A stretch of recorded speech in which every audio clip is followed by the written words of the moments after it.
hoje, para fazer a abertura, nós estamos recebendo... O professor está escondidinho lá. Mais uma vez, o coral do Clube Campineiro Regatas de Natação, que ele é dirigido pelo professor Jairo. Eles já fizeram o ensaio, já estão preparados, então podemos começar com a apresentação. Por favor.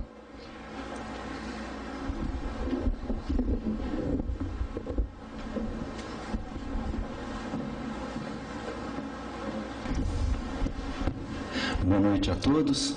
É um grande prazer que a gente retorna para uma primeira apresentação neste ano e espero que dentro de uma sequência de várias, porque é unânime entre os coralistas o apreço que nós temos pela casa e pelo ambiente de música que se instala aqui dentro.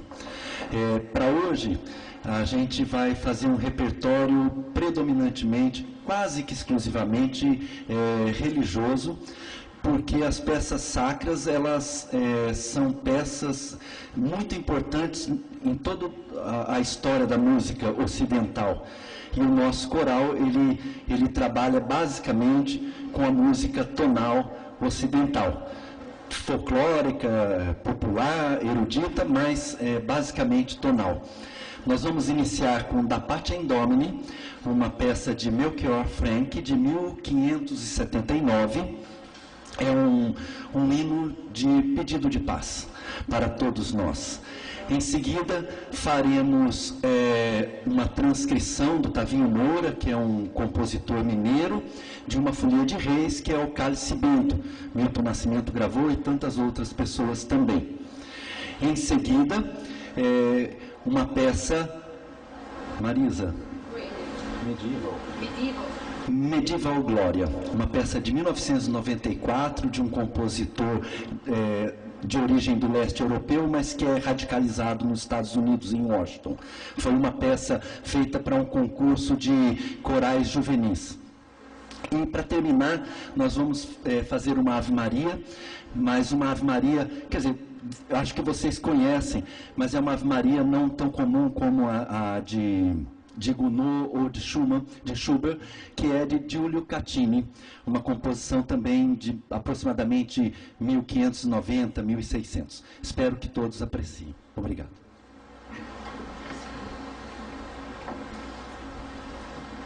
Yeah.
excelsis Deo, gloria, gloria, in excelsis Deo, gloria, gloria, in excelsis Deo, gloria, gloria, in excelsis Deo, gloria, gloria, in excelsis Deo, gloria, gloria, in excelsis Deo.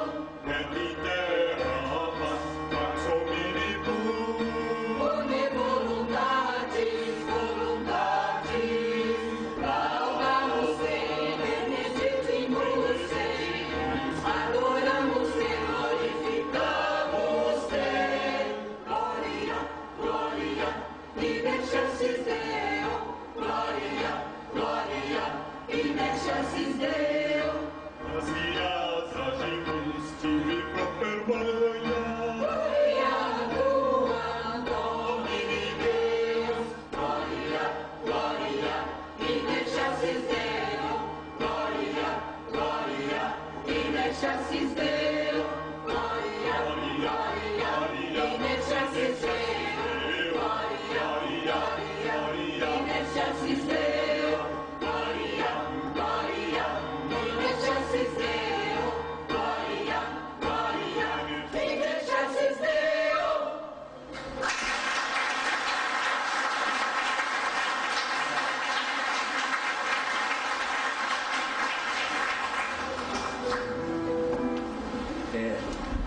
Ontem eu estava fazendo uma oficina de acústica com as crianças e a gente está falando do som como propriedade física, né? Que o som ele causa impacto e tal, mas é impossível pensar o som não como sentimento, né? Então eu acho que a música, até o som bruto, ele abre canais de sensorialidade para a gente. Nós vamos fazer agora essa Ave Maria de Cattini, que é uma peça que quando eu quis fazer para o coral, eu pensei nesta casa, porque eu acho que vocês vão gostar. Então, é a nossa primeira apresentação dessa peça. A gente está um pouco tenso, mas nós vamos tentar entrar na atmosfera da música para poder agradá-los.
Muito obrigado. Obrigado mesmo. A minha única preocupação quando eu falo aqui embaixo é por causa do meu porte de atacante de vôlei. Aí o pessoal lá de trás fica com medo que dê torcicolo. Mas eu me confesso realmente emocionado com a apresentação do coral, sobretudo com essa última música, que é das coisas mais lindas, dentre as lindíssimas coisas que Maria de Nazaré sempre mereceu dos artistas. E dá a impressão sempre que quando música de boa qualidade, bem interpretada, acontece, não há mais nada a dizer depois.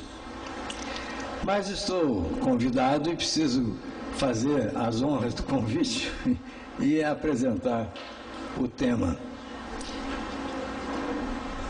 Antes de mais nada, apresentar o meu mais fraterno abraço a todos os presentes, pedindo ao Mestre Jesus que ele e seus prepostos possam assistir-nos nesta noite, seja para ouvir, seja para falar, porque todos nós precisamos constantemente dessa assistência.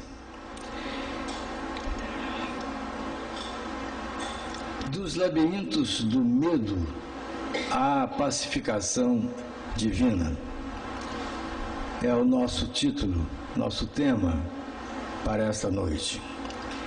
E eu ouso dizer que este é um tema que diz respeito a todo e qualquer ser humano.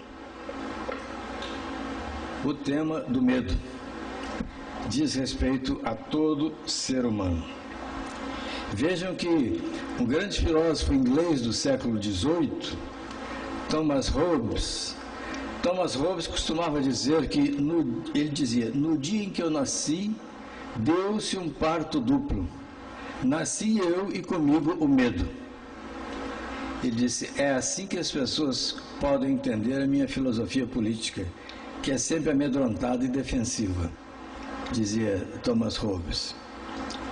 O fato é que o medo é uma característica de todo ser humano que vive num ambiente ideal durante 9 meses e que de alguma maneira, ele sai desse ambiente ideal, ou por cirurgia, ou por expulsão, ele sai desse ambiente ideal e ele vai ter que aprender a ser independente, porque ele nasce absolutamente indigente e absolutamente dependente, o ser humano. E esse processo de aprendizagem é um processo no qual o medo está muito presente, constantemente presente. Então nós temos medos mais explícitos, que nós não fazemos questão de escondê-los. Nós temos medos mais discretos, dos quais não gostamos de comentar muito.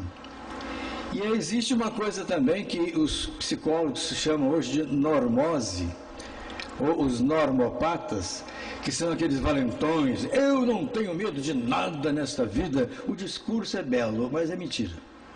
Não há ser humano que não tenha algum tipo de medo na sua vida e muitas vezes vários tipos de medo na sua vida. Há aqueles que sofrem patologicamente de fobias. Na minha família, uma pessoa que nasceu com uma tal fobia por agulhas que não pode tratar de dente, não pode fazer nada que implique em injeção, que tem agulha, essa coisa toda, a pessoa se dá mal com isso e até está fazendo psicoterapia em razão disso. E há muitas modalidades de fobias que são medos que brotam da fonte do inconsciente e vêm atormentar o consciente dos seres humanos. Muito bem, isto porque nós somos frágeis, porque nós somos precários, porque nós somos falíveis, porque nós temos noção da nossa fragilidade. E aí, há medos que a gente sequer suspeita. Por exemplo, os hoje chamados medos ancestrais. Nesta sala cheia de pessoas simpáticas, provavelmente muitos dos que aqui estamos estivemos nas cavernas paleolíticas. E nas cavernas paleolíticas vivia-se um mundo que era muito mais das tempestades, dos cataclismas e das feras do que do ser humano.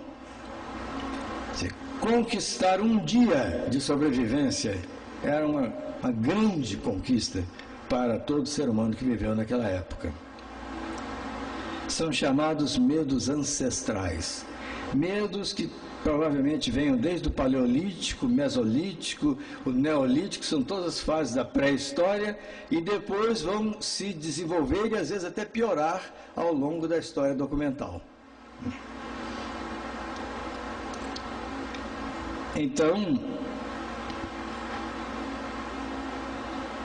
hoje há psicopediatras que defendem uma ideia que eu acho extremamente interessante. Eles dizem há bebês que choram muito, sobretudo de madrugada, que choram muito, sobretudo à noite, e dá remedinho de dor de barriga, e não adianta, ele continua chorando durante um longo tempo, durante a noite, sobretudo de madrugada, e dizem esses psicopediatras, esses bebês trazem consigo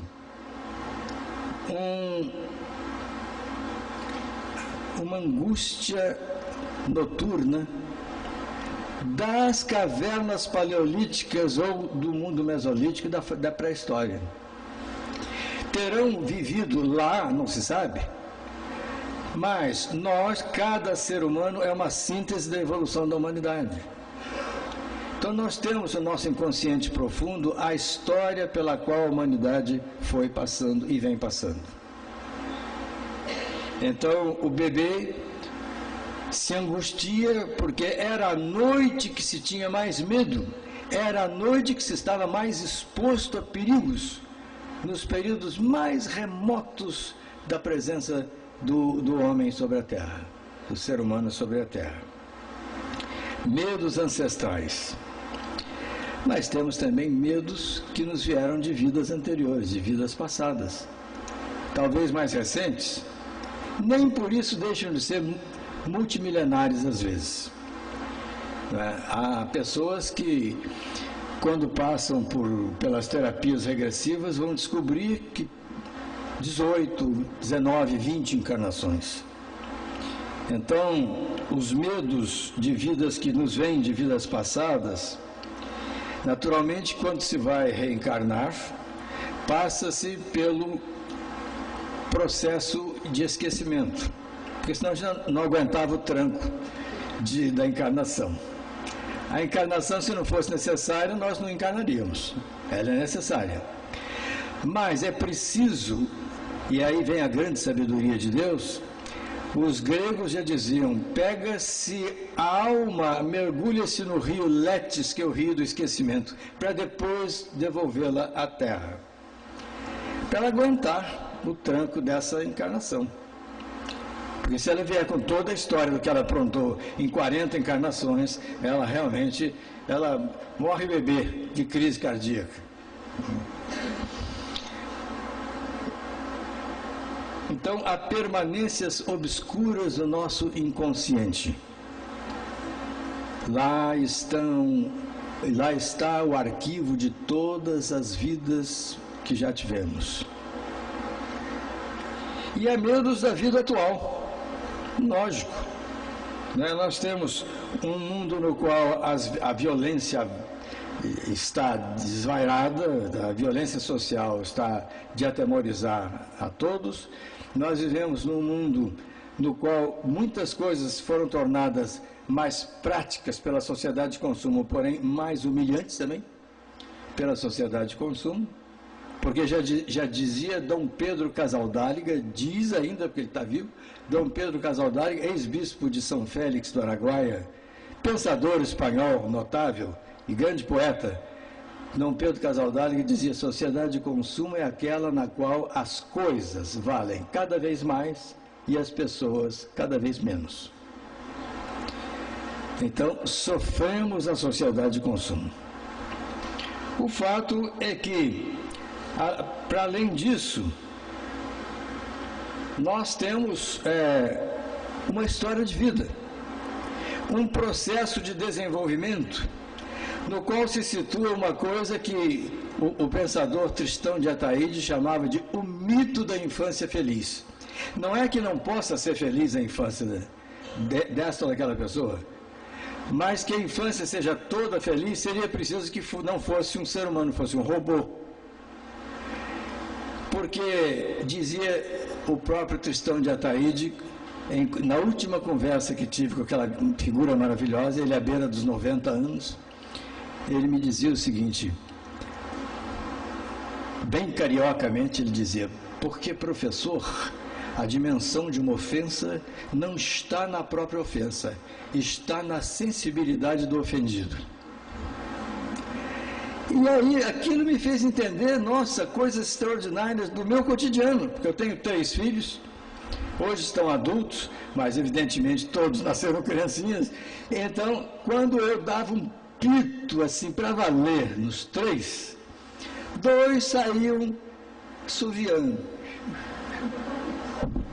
Um ficava acabado, como se fosse uma coisa pessoalmente difícil de aguentar, ter ouvido aquelas coisas que eu falei.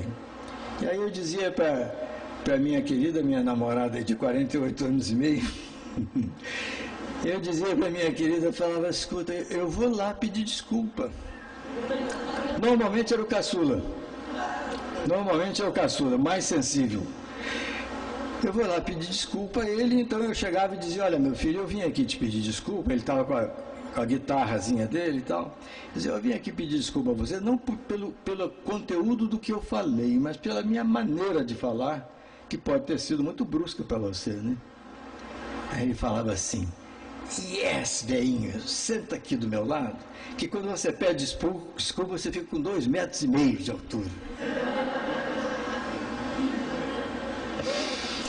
Mas medos da vida atual, eles acontecem no transcurso do desenvolvimento humano, traumas de infância, traumas de pré-puberdade, traumas de puberdade, traumas de adolescência. Ora, trauma é uma palavra grega que significa amassamento, é uma palavra grega que significa deformação, não é coisa pouca. Então, quando se vive traumas de infância, traumas de puberdade, de adolescência, a coisa se torna muito difícil para o adulto que será depois aquela criatura. Então, as nossas dificuldades da vida atual, elas começam no nosso processo de desenvolvimento. E elas depois se materializam ou porque o dinheiro está curto, a família é longa, vida longa, dinheiro breve. Então, às vezes é por aperto econômico, por aperto financeiro, e essas coisas angustiam muito os pais de família, não é? Outras vezes são outras modalidades de angústia, de desentendimento, porque há famílias que foram colocadas juntas visivelmente para se amarem desbandeiradamente, há famílias que foram colocadas juntas para reajuste.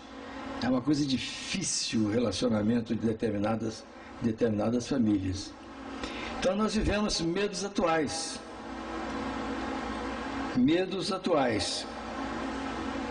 O poeta norte-americano Ernest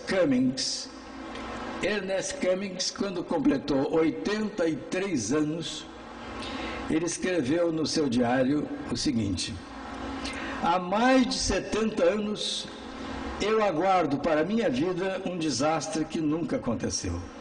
Quanto tempo perdido!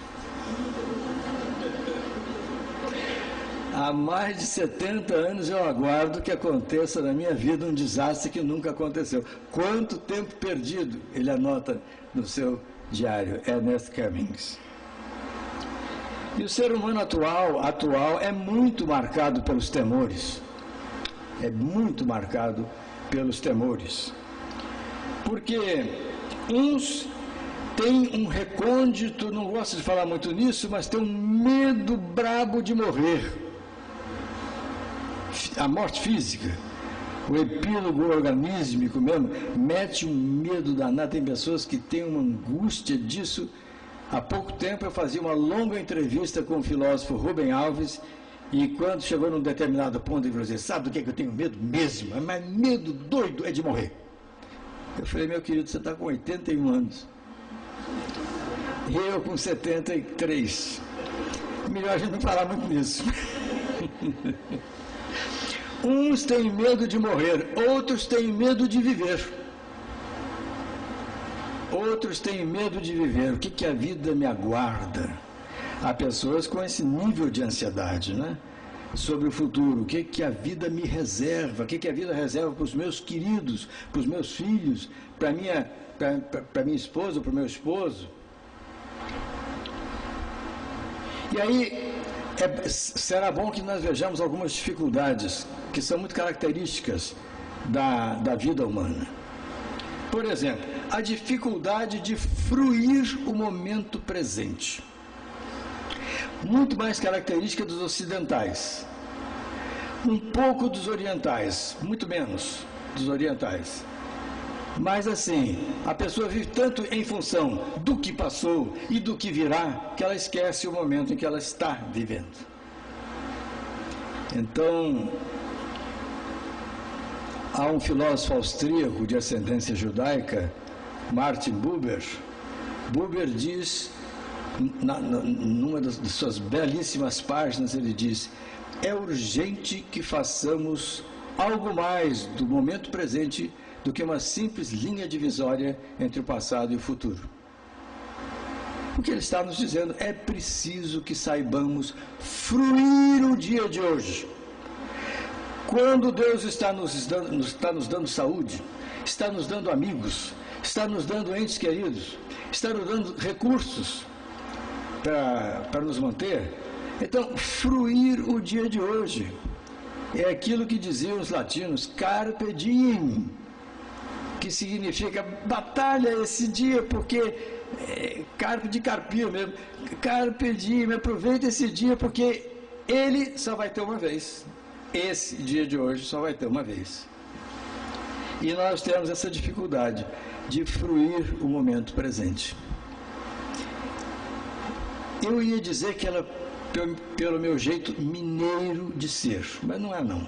Na verdade, eu aprendi isso quando lecionei na Universidade Católica do Chile, porque no país vizinho, no Chile, que é lindíssimo esse país, todo mundo, quando sai do trabalho, 5h30, 6 horas, ninguém vai para botequim nenhum, todo mundo vai para os cafés.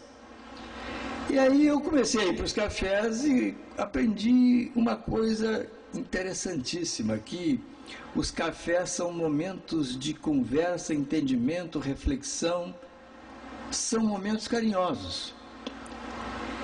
Então, aí eu peguei um tema mineiro e falei com a minha paulistinha, que é a minha paulistanazinha, que é...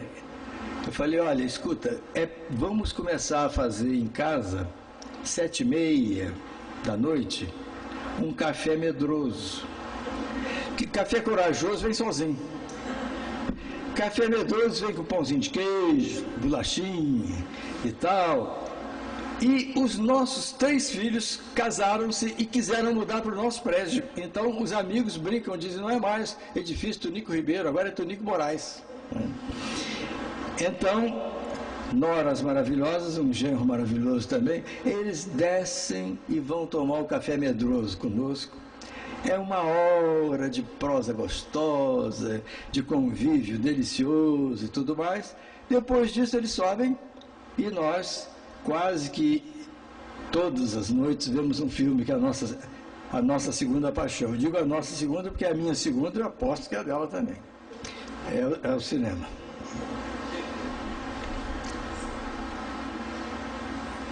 Então nós temos dificuldade com os nossos momentos de alegria. Já viram isso?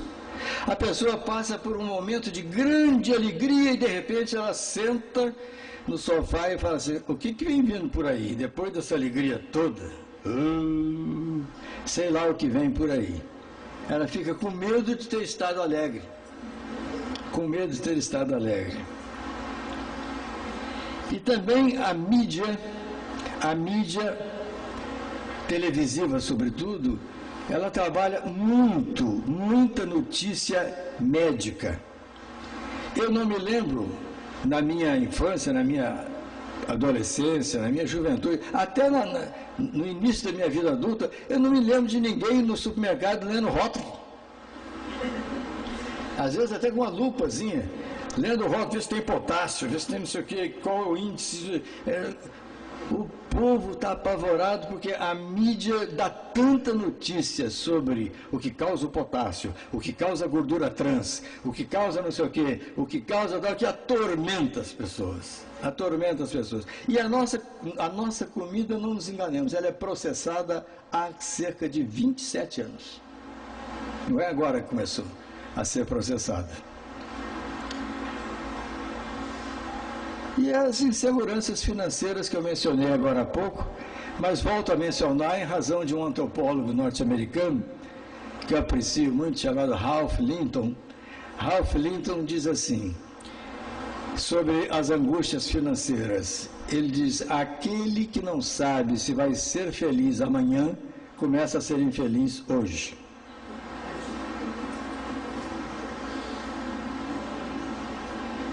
Estão delineando a questão dos temores, um pouco mais. Nós não podemos ser superficiais nesse tema. Nós precisamos combinar aqui psicologia e espiritualidade, as duas coisas, da melhor maneira que pudermos. Vamos combinar ciência e espiritualidade. E o aparelho psíquico humano, como desde Freud é chamado assim, né? O aparelho psíquico é todo o nosso esquema cérebro-mental. O aparelho psíquico humano, ele tem uma zona consciente, é aquela zona em que nós temos as nossas ideias claras, as nossas racionalizações, em que fazemos as nossas decisões. Esse é o consciente. E temos uma zona subconsciente e uma inconsciente. A subconsciente, mais perto do consciente, ela mantém uma estranha relação assim de mostrar carinho, esconder a carinha e tal, com o consciente. O inconsciente não mostra carinha, não. E no inconsciente nós temos as nossas emoções mais indomináveis. E o inconsciente não é doutrinável. Então diz assim, eu já ouvi pessoas dizerem assim: nossa, morreu o filho de fulana e ela, que é espírita, 35 anos, sofreu, chorou, se descabelou. Eu falei, mas queria o quê? Queria o quê? O inconsciente não é doutrinável. O inconsciente quer o ente querido ao lado. O inconsciente exige... O inconsciente não é espírita. Espírita é o consciente. Isso ajuda? Claro que ajuda. Porque o nosso nível consciente vai vagarosamente instilando água limpa, como se fosse essa água... Esqueci o nome agora. Né? Essa que se usa para limpar bem. Me ajuda, água destilada, pode ser. Água sanitária, muito obrigado. Muito obrigado. Então, o nosso consciente, ele vai destilando gotas que vão clareando um pouco a situação do inconsciente. E é muito importante que se tenha uma boa formação doutrinária, é muito importante, a médio e longo prazos. Quando o ex-governador Mário Covas estava sendo entrevistado num programa de televisão, o entrevistador lhe perguntou: como é perder uma filha com 19 anos num acidente de moto? E ele disse: minha mulher e eu somos espíritas, mas isso não mudou em nada ao primeiro momento. No primeiro momento sofremos muito com a perda daquela filha. Choramos, sofremos, como todas as pessoas. Ocorre que, como o nosso consciente estava devidamente doutrinado, Durante o sono, em momentos de distração até, o inconsciente vai fazendo um trabalho. E ele disse, as curvas de desespero eram picos no início, né, de desespero. As curvas de desespero vão ficando mais longas, até que aquela dor inicial se transforma numa doce saudade. Hoje nós falamos da filha, lembramos de coisas que ela dizia, que ela fazia, damos muita risada em casa e tal, não há choro nenhum, porque a médio e longo prazo, o trabalho, o tempo é outro nome de Deus e o consciente é servo de Deus, né?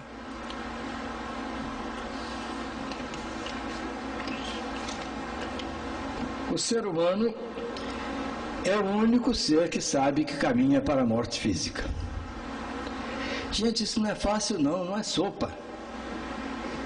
Não existe psicólogo para boi, não existe psicólogo para gato, para cachorro, porque nenhum deles sabe que caminha inexoravelmente para a morte física. O único que tem consciência disso é o ser humano. Ele tem uma primeira experiência de mortalidade por volta dos 3 anos, quando ele vê passarinho morto, ele vê um bichinho morto, aí ele transfere, mas para a sua rede existencial, aqueles que são seus queridos. Ainda não é a descoberta da mortalidade própria.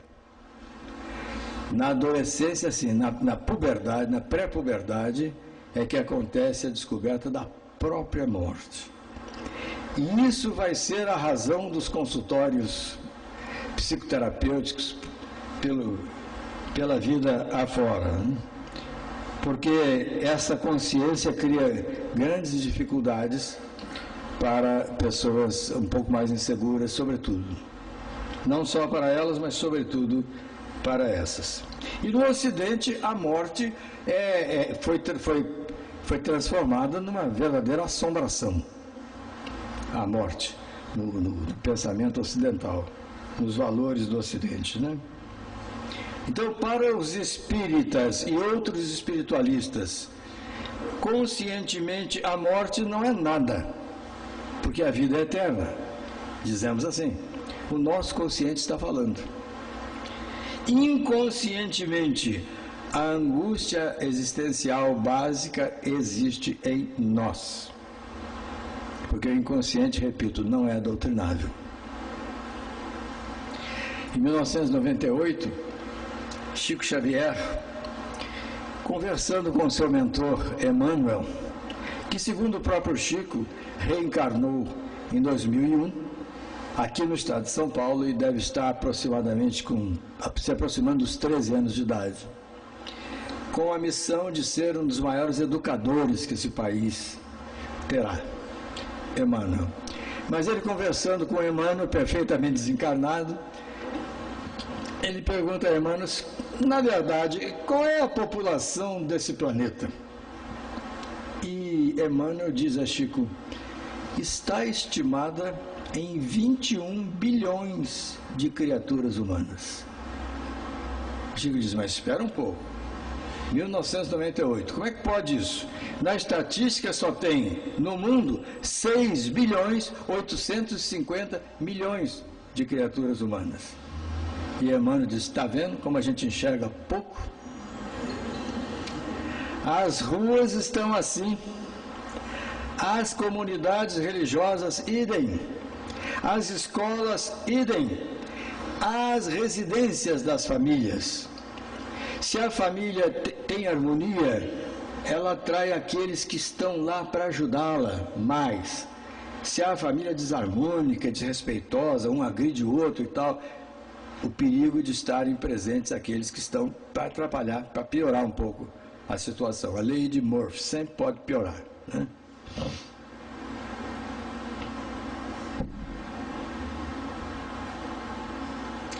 Falamos muito dos temores até aqui. Agora eu quero virar um pouco o discurso para nós abordarmos os caminhos para a pacificação divina. Os caminhos para a pacificação divina. Nas casas espíritas, não só nas casas espíritas, mas nas casas espíritas é quase infalível haver sempre uma coisa que, no geral, é chamada de atendimento fraterno, mas que recebe nomes diferentes segundo as diferenças das casas. Há casas em que se chama orientação espiritual, como aqui na Casa de Jesus, que é feita aos sábados pela manhã e às quartas à noite. Eu conheci casa em que tem o nome de orientação individual e familiar, mas o nome não importa.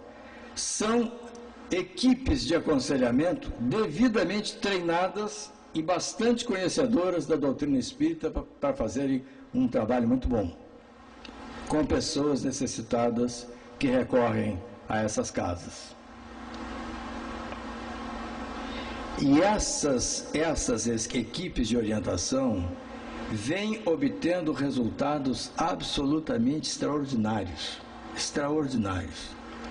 Se vocês me permitem, eu vou dar um exemplo meu, que eu atendo aos sábados pela manhã, como orientador.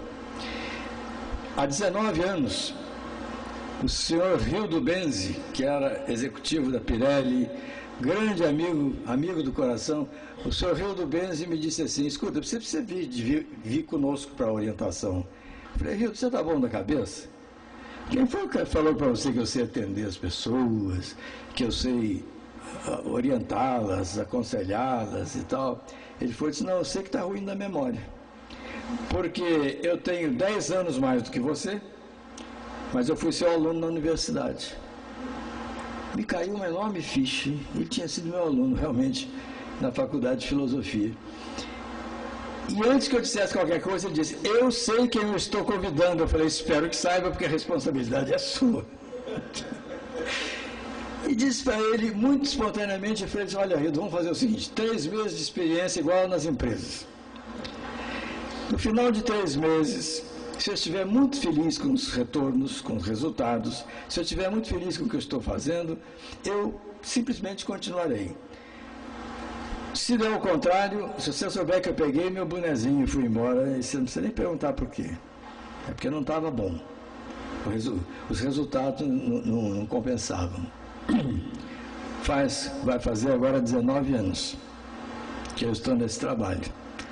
Porque os retornos são maravilhosos.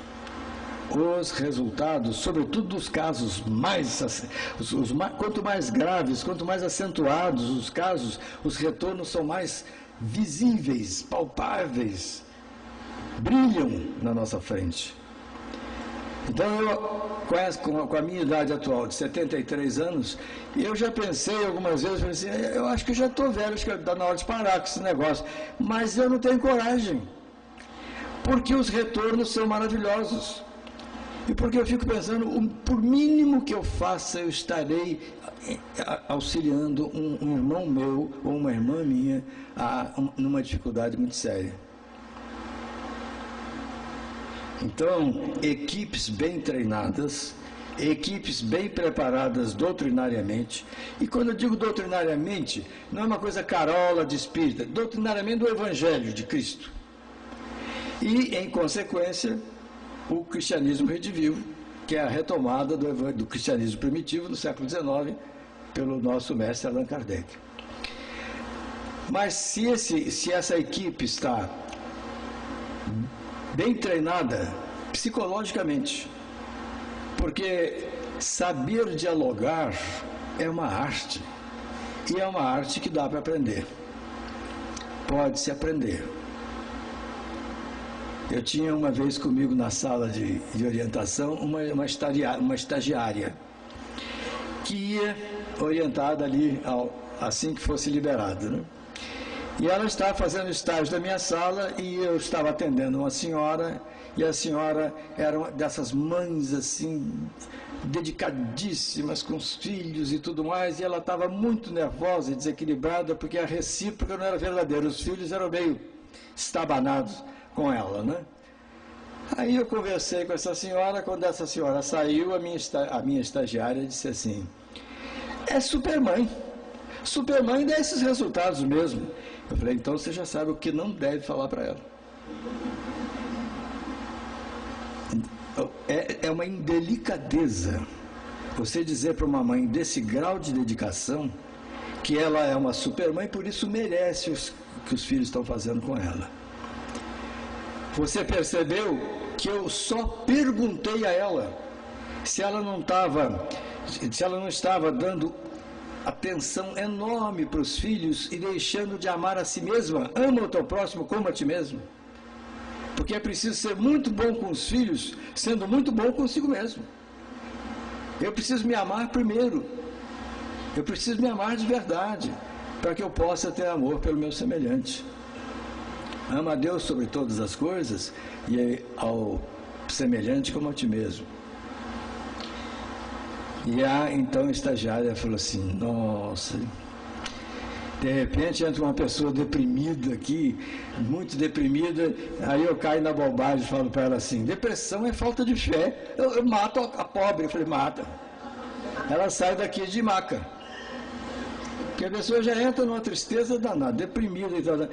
Depressão é falta de fé. Que falta de fé? Tem gente que de uma fé extraordinária, né, como um monge norte-americano, James Pilcher, que hoje ele é psicoterapeuta, ele tem livros sobre depressão, e ele diz que das coisas mais horríveis que ele ouviu foi de um psicoterapeuta católico, monge como ele, que ele estava deprimido porque a fé estava combalida.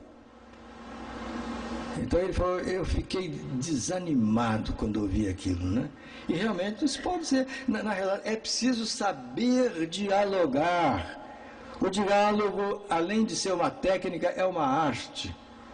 O diálogo com respeito pelo outro, respeitando a sensibilidade do outro. Então é necessário desenvolvermos algumas habilidades, como por exemplo, o princípio da escuta. Saber escutar, eu prefiro a palavra escutar, porque é mais elegante dizer saber ouvir, é mais elegante. Mas audire é um ato físico, é captar sons e ruídos e vozes do ambiente.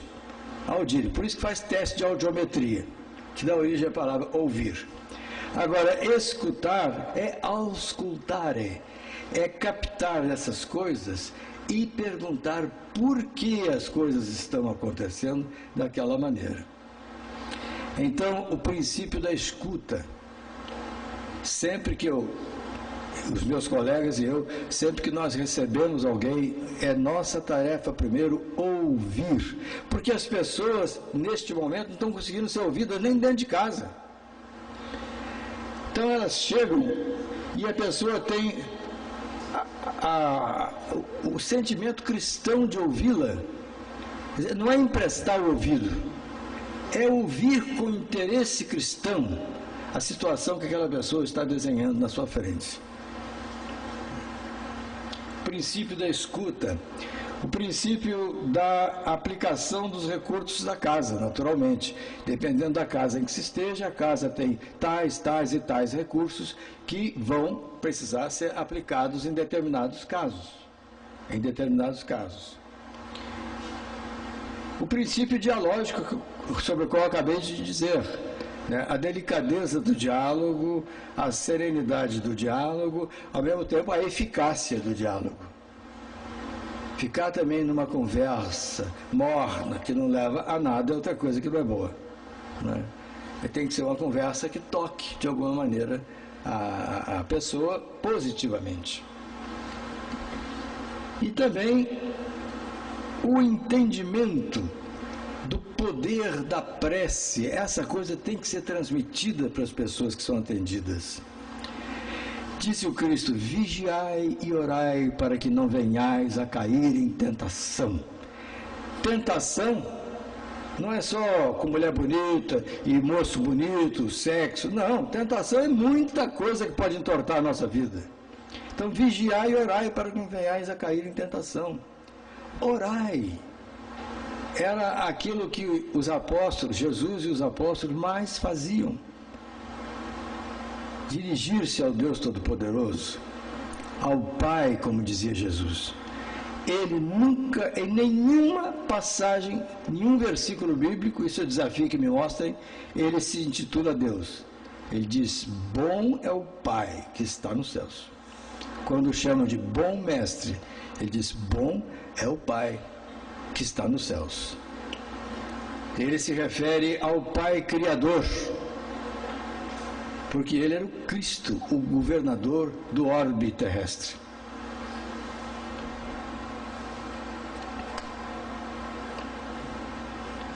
Então nós temos que desenvolver em nós a verdadeira dimensão da fé. Lá no sul de Minas Gerais, quando eu ainda estava por lá, meu pai era um dentista e meu pai ele tinha muito carinho por essas pessoas que desenvolviam a sua fé e eram pessoas muito simples, extremamente simples, roceiras às vezes, né? E tinha um deles de nome Sr. Virgílio Lamin. Esse Sr. Virgílio Lamin, ele teve uma gastrite muito séria, numa época que não tinha os medicamentos fantásticos que tem hoje. Ele teve uma gastrite muito séria, ficou 5 meses de cama. E ele só tinha um sítiozinho que produzia um pouco de lavoura que ele vendia em 2 jacás num burrinho, todo sábado na cidade. E durante 5 meses ele não pôde produzir, ele não pôde vender. Graças a isso, o sítio dele foi a asta pública, quer dizer, foi a leilão. O sítio do seu Virgílio foi a leilão. E seu Virgílio, todo sábado, tinha a amabilidade de almoçar conosco. Depois que ele vendia as coisinhas, ovo, coisa que ele trazia lá do sítio, ele ia almoçar conosco. E o meu pai disse a ele, seu Virgílio, precisamos arrumar um advogado. Seu Virgílio disse assim, não, seu Manuel, o meu advogado é Jesus. O meu pai disse, mas ele não tem banca de advocacia na terra. Meu pai era brincalhão. Ele foi e disse, seu Manuel, não brinque com essas coisas. E passou-se o tempo e foi a leilão o sítio do seu Virgílio Lamin. E eu presenciei isto, presenciei isto.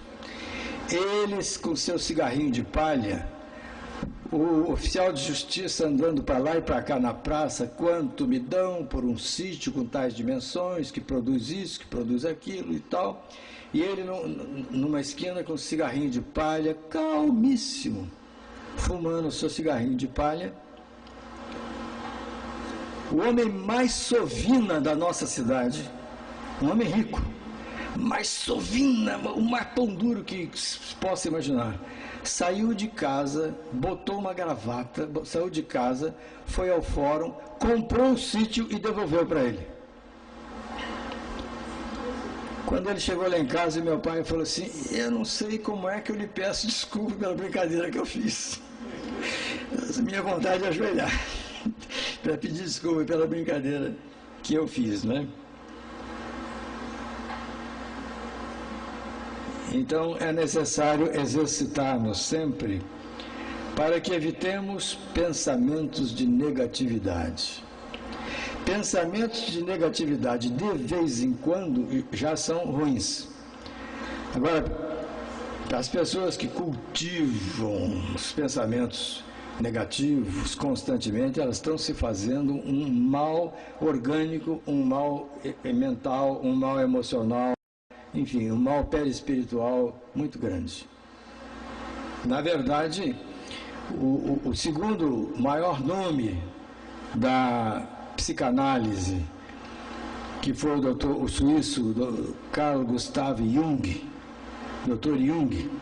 O Dr. Jung tem páginas extraordinárias sobre o que ele chama de imaginação ativa, em que ele pede aos seus doentes, aos seus clientes, que pratiquem pelo menos meia hora por dia visualizar situações muito positivas para eles, mentalmente. Porque ele disse, da mesma maneira que visualizando coisas negativas nós as atraímos, visualizando coisas positivas nós as atraímos. E isso, os junguianos de hoje em dia, eu tenho uma amiga que foi minha aluna, como vários, né, Eduardo?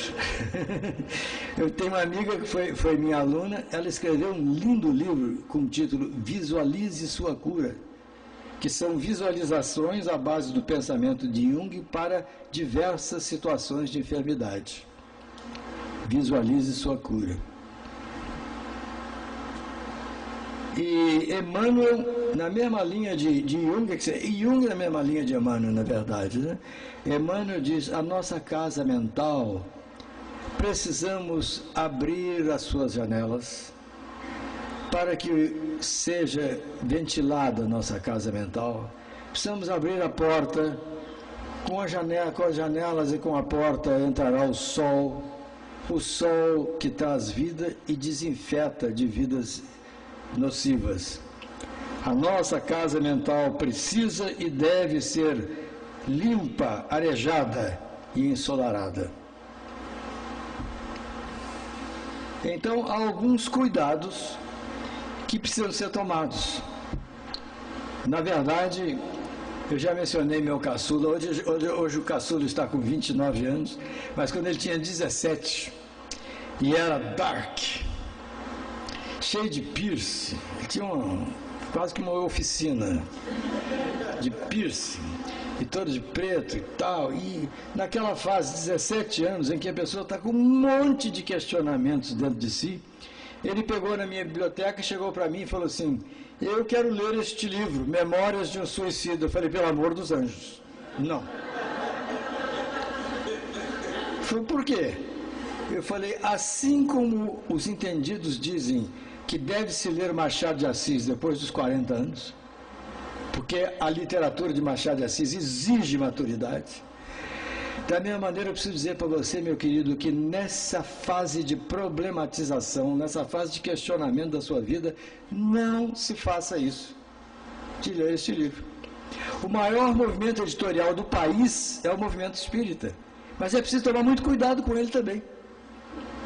Porque há coisas que são para uma determinada faixa evolutiva, há coisas que são para outra determinada faixa evolutiva, e há, segundo Dona Ivone do Amaral Pereira, não é ponto de vista meu, Dona Ivone, que foi uma das figuras mais destacadas da história espírita no século XX no Brasil, Dona Ivone dizia, há muita coisa supérflua e indevida, também publicada pelo movimento editorial espírita.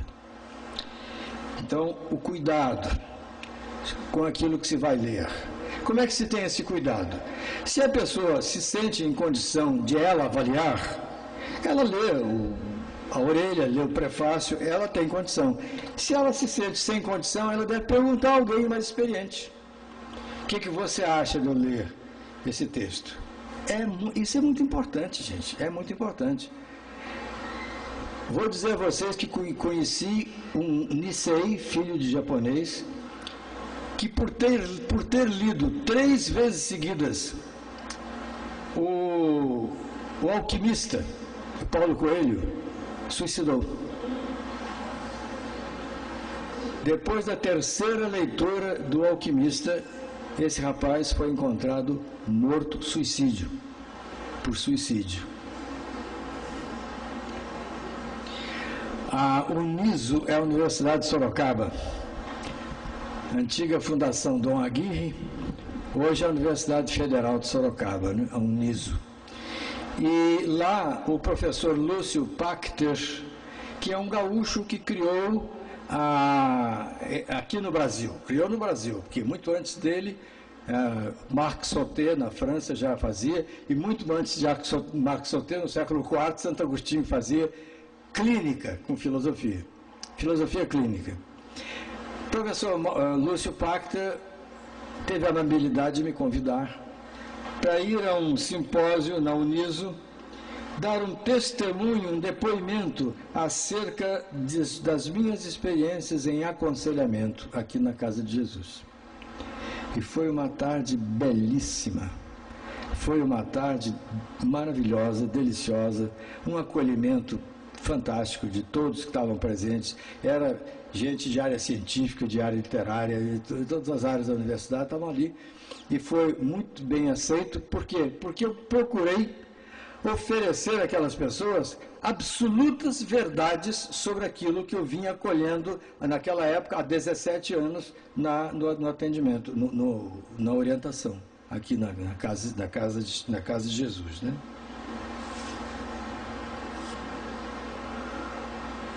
Certa vez eu estava atendendo um jovem muito inteligente, muito educado, e prescrevi um tratamento que é feito em casa.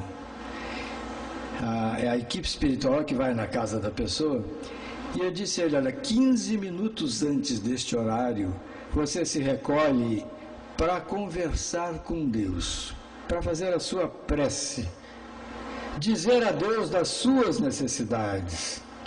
E o rapaz, não assintosamente, disse para mim assim: mas Deus não é onisciente?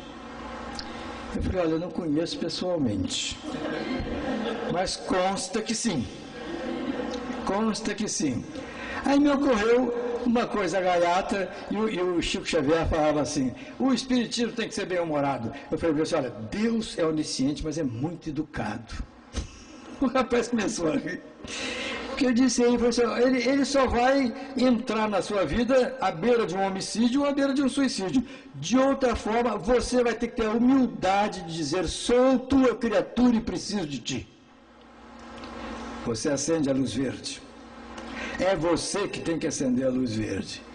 E ele muito emocionado, disse para mim assim: é a primeira vez que alguém me dá essa explicação. Eu falei: eu também. Eu soube disso agora, aqui. Alguém trouxe para mim. Alguém trouxe isso para mim.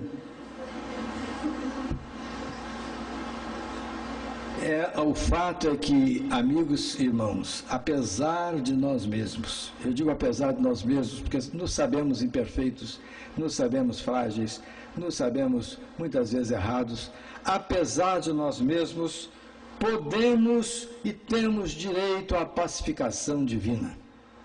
Ela é oferecida aos filhos de Deus, que somos todos nós. Então, o rei Salomão, muitos séculos antes de Jesus, o rei Salomão e os seus sábios, que o rei Salomão reuniu uma corte de sábios, e era dialogando com essa corte de sábios que nós então passamos a conhecer o livro do Eclesiastes, o livro de Provérbios, o Cântico dos Cânticos, os livros da sabedoria, como são chamados, do Antigo Testamento.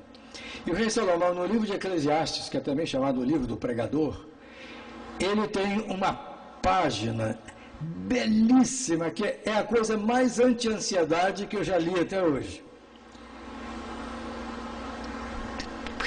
Dando uma paulazinha, não lembro tudo, não vou lembrar uma página, mas ele começa dizendo assim: tudo tem seu tempo determinado, e nada acontece antes nem depois do tempo aprazado por Deus. Há o tempo de plantar, há o tempo de colher. Há o tempo de rir e há o tempo de chorar. Há o tempo de abraçar e há o tempo de afastar-se de abraçar. E assim vai desenvolvendo maravilhosamente o texto, e termina o texto com as palavras iniciais: porque tudo tem seu tempo determinado. Nada acontece antes nem depois do tempo aprazado por Deus. Uma página linda do Antigo Testamento. Anti-ansiedade. Nossa, a pessoa termina de ler aquela página, dá vontade dela... Se fosse mineiro, comia um pão de queijo, um cafezinho e ia dormir um pouquinho. Mas, séculos depois, o Mestre Jesus, o governador do orbe, nos presenteando com a sua presença maravilhosa, o governador do orbe toma o mesmo tema, ainda mais poeticamente do que Salomão. Não vos preocupeis com o dia de amanhã. Basta a cada dia os seus trabalhos. Não vos preocupeis com o que havereis de vestir, com que havereis de comer? Olhai as aves do céu, que não semeiam nem colhem, e Deus cuida delas. Olhai os lírios do campo, nem Salomão, no esplendor da sua glória, se vestiu como uma dessas flores. Portanto, não vos preocupeis com o dia de amanhã. Basta a cada dia os seus trabalhos. Eu não conheço poema mais lindo. Eu não conheço poema mais lindo. Então, como eu já vou cansando os meus queridos amigos e ouvintes, eu queria que me permitissem terminar lendo uma prece, sem muito ar de prece, muito conhecida, foi celebrizada. Ela foi apresentada pela primeira vez aqui no Brasil, nesse programa fantástico, que já tem 400 anos de vida. Então, na época de Cid Moreira, ele leu magnificamente a prece Desiderata.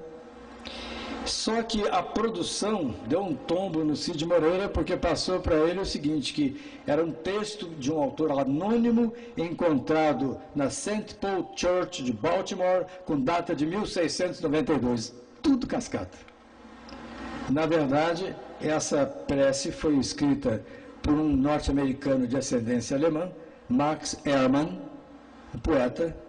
Ele escreveu essa prece porque ele era poeta da área, como tem a música religiosa, tem a poesia religiosa. Ele era da área da poesia religiosa, Max Ehrmann. Me permitam ler a prece Desiderata e com ela nós encerraremos.